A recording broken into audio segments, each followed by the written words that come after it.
So my first guest today is called Simona Zabova. Simona Zabova, she's the founder and owner of Simona Dance Fitness. She's also a life coach, mental health campaigner, and host of the Women Up podcast, where I have featured, and it's a fantastic podcast. We'll be having more information on that if you want to listen more to all the different episodes that she's got. And then I have my other guest as well, who is Omokorede Fashoro. She's a very, very passionate woman, an anointed teacher of God's word. She is an international labor organization certified trainer, a writer, a speaker, a personal discovery coach. She has close to 20 years experience as a professional trainer. She's got 20 years experience as a professional trainer in various capacities and at different levels internationally, most especially in the areas of personal discovery, self-development, and entrepreneurship.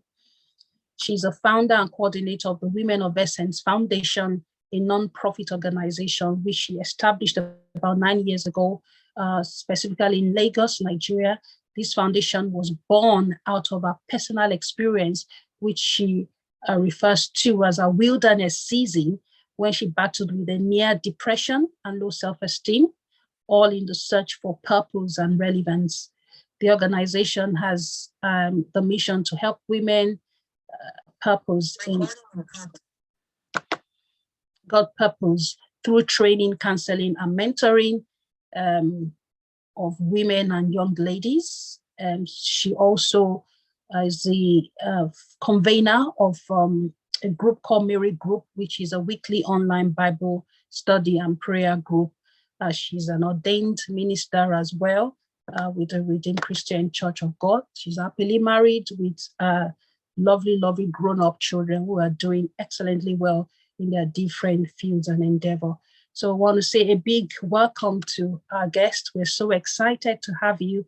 Thank you so much for creating time to be on this show with me and with my attendees today, Women's Mind Today, the first show for the year. Again, our topic today is on the post-COVID journey to self-discovery. What a timely topic that we will be discussing about today. So I'm going to start off with you, Simona, right away. Simona, can you say hi? Hello, everyone. I hope you can hear me clearly. Yes, we can. Yeah. We can hear you clearly and well. So we're going to have Simona to share with us her journey to self-discovery. What does self-discovery mean to you in a nutshell? How did you get started? What necessitated it for you? What were the practical steps that you took? All of this you will be sharing because I believe it's part of your journey. So please, in 15 minutes, share with us your initial journey to self-discovery. Thank you. Take it off. Thank you so much. Thank you, Ola. First thing I want to say after I listened to the song that you played is that I feel so grateful and humbled being here with you all today. And thank you, Ola, for inviting me. And I'm sure we're going to have a great time and with a lot of wisdom and knowledge leaving this meeting today. So as Ola said, my name is Simona and I'm owner and founder of Simona Dance Fitness. It's the community around fitness and well-being here in London, where I'm based right now. And I'm originally from Slovakia. And my self-discovery journey started from there, I think I would say. And I would like to start by saying that there is one old Celtic legend that is saying that before each person is born, they are allowed to choose their hardships they will experience during their lifetime. And in this Celtic tradition, everyone selects the challenges that they are able to overcome during their lifetime and conditions that are going to push them to learn and to grow, and they are not going to defeat them. So I believe that each of us are going through some challenges at any time throughout our lifetime, but I would like to say that they are here to make us stronger. We should learn from them, and we are able to defeat them. So that's what I would like to start with. And my self-discovery journey, how I understand self-discovery is that I think it's about the growth. I think it means growth in terms of learning about ourselves a lot, learning about what we are maybe sometimes not conscious about or not know about ourselves. And to start off my journey, I think how I understand it today, it started 5 years ago when I decided to move to United Kingdom, to England from Slovakia, as I said.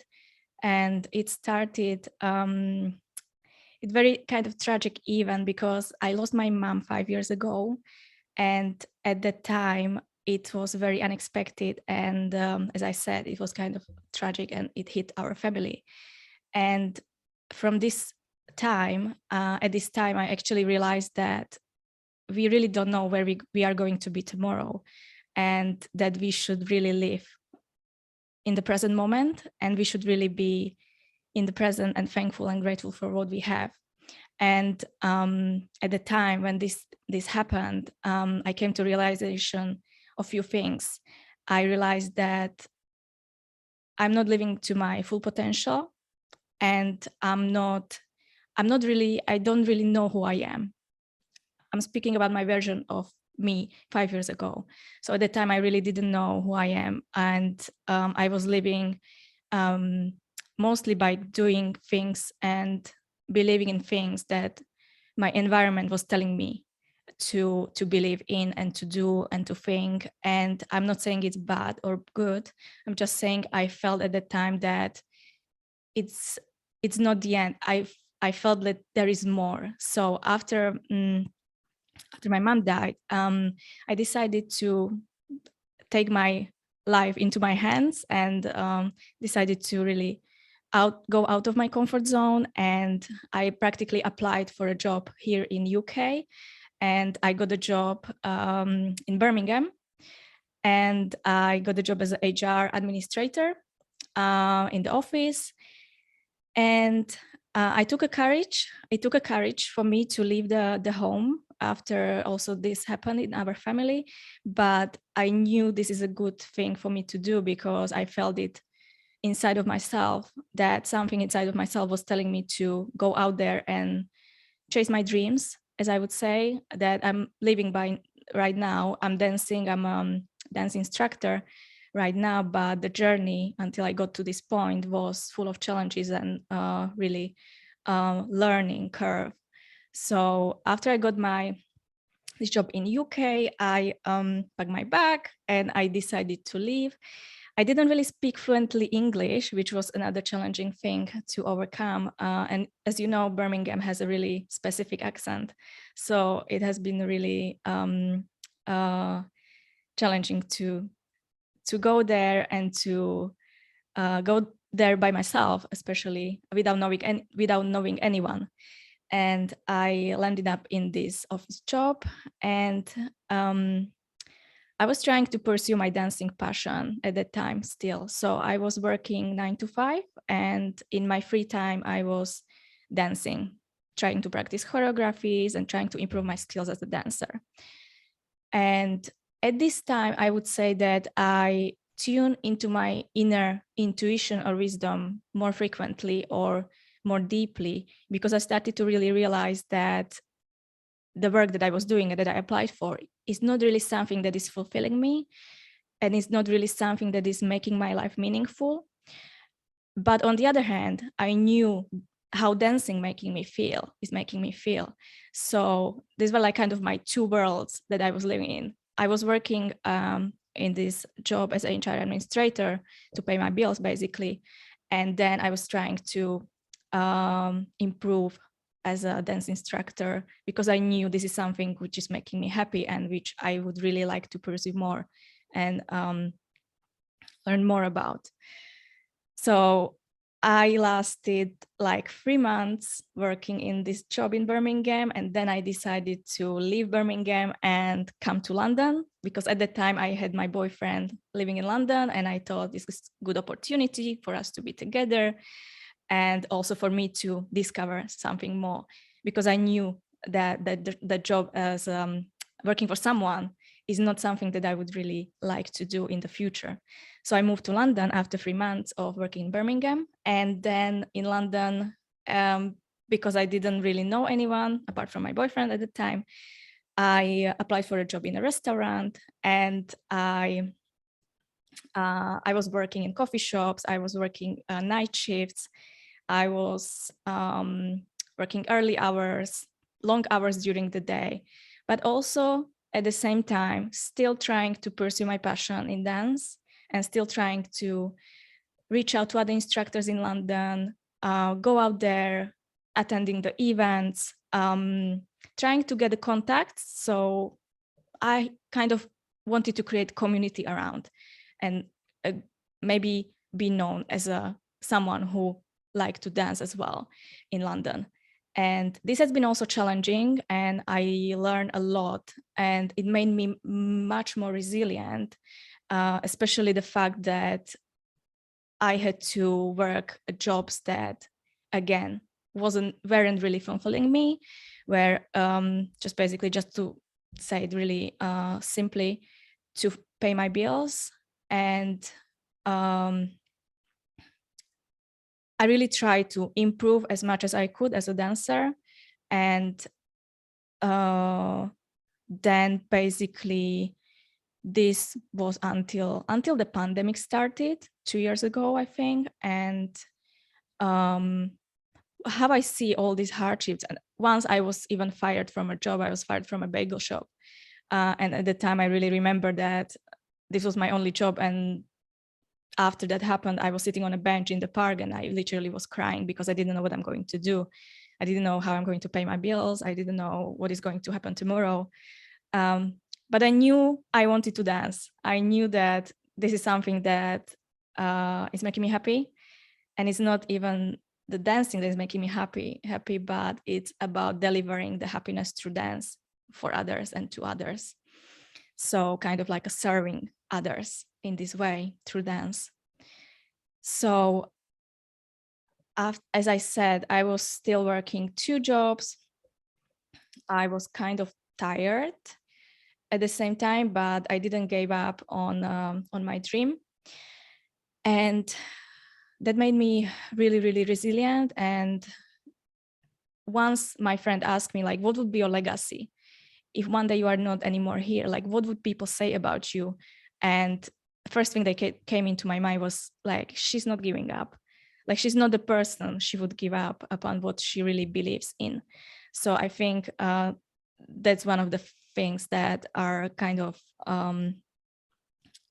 my labels, or how I would say that. And last 2 years during the COVID, because the topic of this talk show is post-COVID self-discovery, last 2 years taught me a lot about myself. And I think many of you can relate to me that we stayed kind of isolated in a way that we started to be more tuned into our inner world than into our outer world. So for me, especially personally, that means that I spend much more time in solitude. I really was able to investigate and realize what thoughts am I thinking, what I'm actually feeling, and how it affects my reactions and my behavior.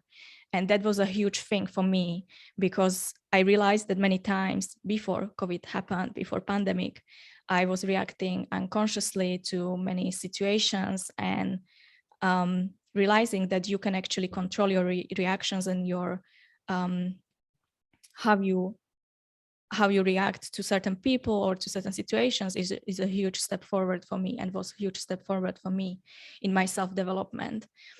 My self-discovery was about really tuning into my inner wisdom, inner thoughts, intuition, I got such a huge connection to my intuition that I'm now aware of, that I haven't been aware of before. And through meditations mainly, I became much more present and much more grateful for present moment, for small things which we have, which I have. And also I gain a lot of clarity about my life, about which direction I'm heading, what I really want. But what I want to say, the most importantly, I think, because as Ola said, I'm a podcast host as well, and I interviewed many women already for my podcast. And what I realized after talking to different women, because we are all unique, we are all originals, and we all have our own journey of self-discovery and struggles and all journey of life. What I realized is that many of us are struggling to love ourselves, for just that we are being here without needing to be anyone or do anything or have anything. So just to be is enough. And that's the biggest thing I think I discovered about myself and about my development journey during the last 2 years, during the COVID, that I can love myself just because I am. And I can love myself just that I am here, that I'm enough. It's enough just to be. And I think that many women should hear. And it's a good reminder that we should reconnect to our self-love. And COVID taught me to really incorporate self-care routines to my life, which I haven't been really practicing before, because sometimes I used to really try to keep myself busy just to be able to run away from my thoughts or feelings. And I learned that this is not the way. By processing the feelings, processing the emotions, you're actually growing.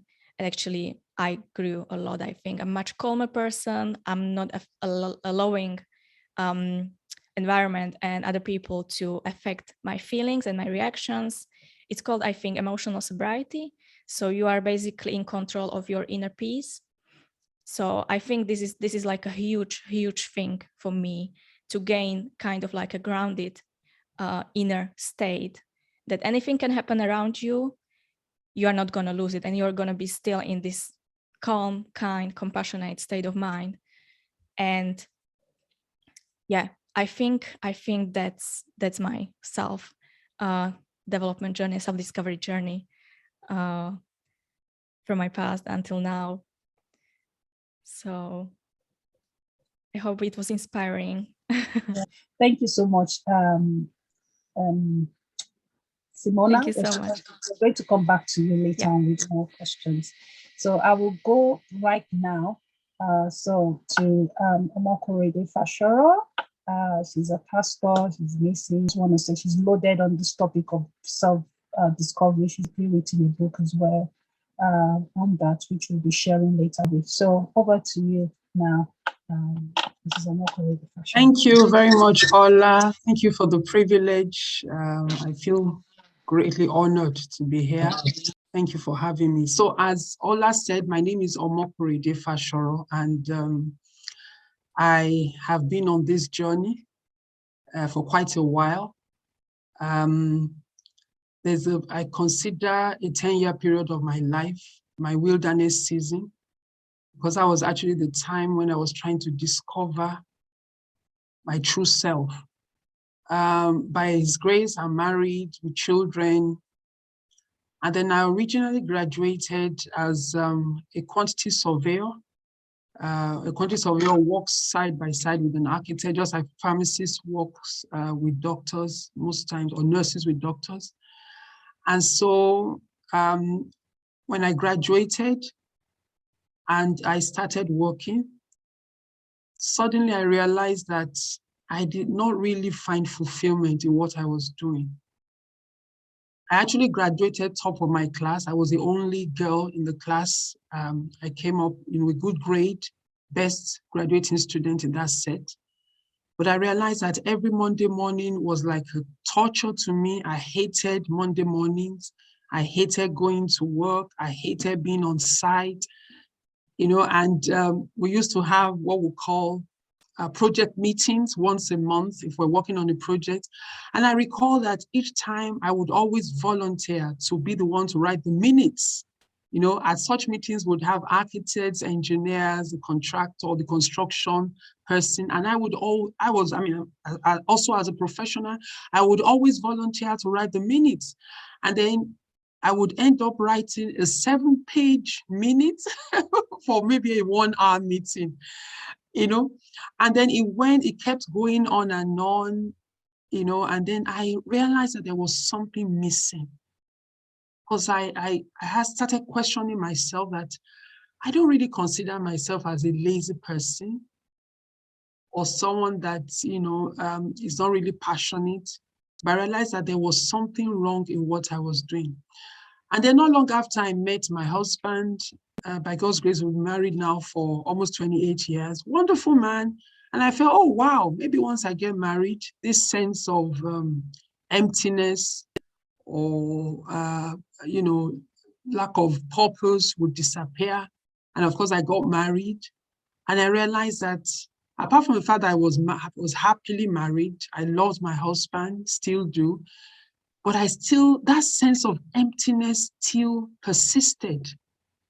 And then I said, well, maybe if I start having children, that sense would go away. And then, of course, within a year of getting married, the Lord blessed us with a child, a son, and then the baby started coming. Yet that sense of emptiness persisted. And I realized that there is actually something missing. And of course, I started praying. And then I started reading books. I started going for courses. Of course, I resigned my job as a quantity surveyor. Then after a while, I started working in an architectural firm owned by my father. I also had to resign because, I didn't have any sense of fulfillment.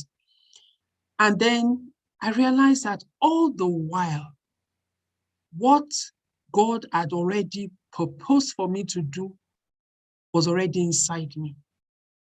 I realized all the while that writing, speaking, training was something that I had been wired to do. And then I began to reflect, and I recall times on the construction site, during the project meetings when I would offer to write. I recall back in university or college, as they call it in the US, that, the courses that I really enjoyed were the ones that had to do with a lot of reading and writing. And then that was how I encountered destiny. And I realized that many times what we're looking for in the discovery of self is already inside us. All we need to do is to open our eyes and truly reflect and look deep within us. Ola has introduced me as a pastor, so you will permit me occasionally, I will refer to scriptures. There's a particular verse in the Bible that, was really liberating for me. It's in Jeremiah chapter 1, verse 5, where God appeared to a young man called Jeremiah, and he said, before I formed you, I knew you. Before I put you in your mother's womb, I knew you, and I ordained you a prophet unto the nations. So in essence, what God was telling Jeremiah, and that also applies to us, is that even before our parents came together to conceive the dream, the wonder, the amazement called you and I, God already put everything inside us to help us fulfill destiny, or to discover who we are and also to fulfill destiny. And so that was how, I was able to have that encounter to actually understand that, oh, wow. Like I said before, there were some books I read. There's a particular book by Mike Murdock called The Assignment. I will encourage us, if you can find it. It's a wonderful book, where he talked about what, God already equipping us with what it is he would use to help us to fulfill destiny. And so basically, in a nutshell, that is my story. And of course, the moment I discovered that, like what Simona said, meanwhile, Simona, thank you for sharing your story. That was really inspiring. She kept on talking about her passion for dancing, her love for dancing. I mean, that was put in there by God himself. Okay. So you find out that I now realize that the moment I began to celebrate and appreciate what I had inside me, I began to have clarity of who exactly I am as a person. So as it is now, what I do now, it wasn't easy breaking off, cutting off my profession. You know, yesterday I had a friend talking to me and she was asking me, so are you still practicing? I said, no, I've not done that for over 15 years. Sometimes it could seem tough. People could call you names. People will not really understand. But the truth is, if I had an opportunity, what I've been doing for the past 15, 20 years, I would want to do it all over again. Because when you discover purpose, when you discover who you are, it gives you a sense of fulfillment, a sense of joy, a sense of satisfaction. Even if you're not being paid, you know, there's a sense of feeling that comes from the inside of you. I hope this has been helpful, Ola. Maybe I'll leave the rest to later. Fantastic. Thank you so much. Thank you. Thank you, Mrs. Omokorede. Thank you very much for that.